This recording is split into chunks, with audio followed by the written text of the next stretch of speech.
तो भगवान से क्या कहेंगे कि देना हो तो दीजिए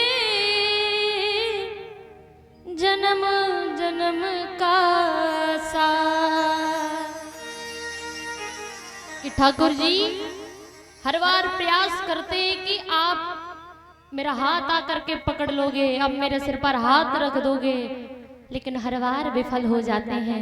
हर बार आपकी कथा कराते हैं पर हर बार आपका हाथ पकड़ने से वंचित रह जाते हैं। पर प्रभु अब की बार ऐसी कृपा कर दो कि आप मुझे पकड़ लो, क्योंकि मैं साधारण सा मनुष्य, तुम्हें पकड़ूंगा तो छोड़ दूंगा, लेकिन आप जगत परमात्मा प्रभु नारायण हो, इस धरती का पालन करने वाले हो, अगर आपने मुझे पकड़ लिया तो कभी नहीं छोड़ सकते।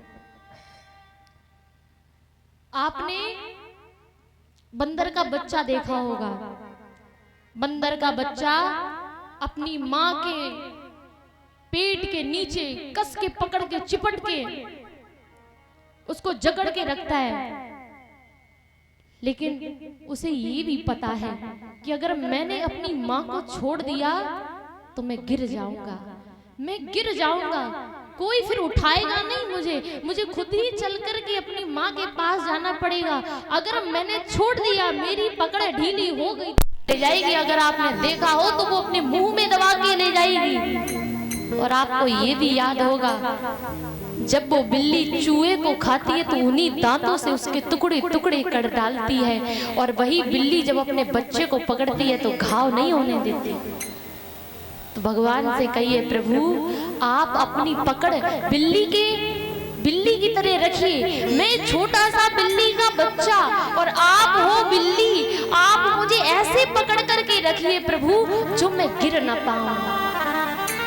और जब हमारे नुकसान में कोई कार्य करेगा तो वो प्रभु उसी प्रकार से उसका अनिष्ट करेगा जिस प्रकार से वो चूहे का कर देती है। इसलिए आप प्रभु से ये ना कहिए कि मैंने पकड़ रखा है, आप ये कहिए प्रभु आप मेरा हाथ थाम लो, उसके बाद मुझे कोई चिंता ही नहीं है कि मैं गिरूंगा कि उठूंगा, क्योंकि आप कभी मुझे गिरने नहीं दोगे।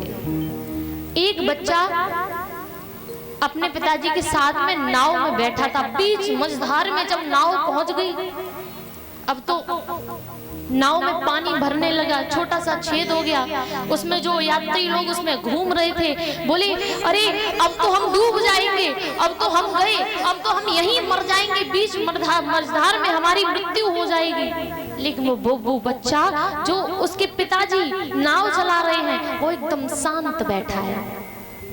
सबने पूछा देखो हम इतने डर रहे हैं कि हमारी मृत्यु हो जाएगी, हम इसी में डूब के मर जाएंगे, तुम क्यों शांत बैठे हो?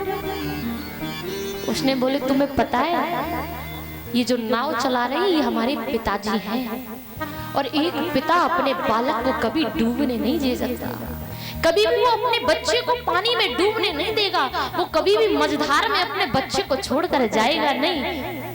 इसलिए ये संसार मझधार है, ये संसार मझधार है, और इस संसार में हम एक नाव में बैठे हैं, उस नाव को चलाने वाला है परमपिता नारायण और हम हैं उसके बालक।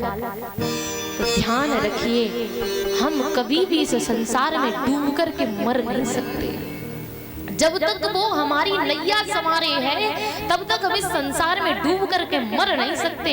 भले हम अपनी मर्जी से कूद कर मर जाएं, लेकिन परम पिता परमेश्वर की पकड़ से छूट करके नहीं मर सकते। हमेशा याद रखें।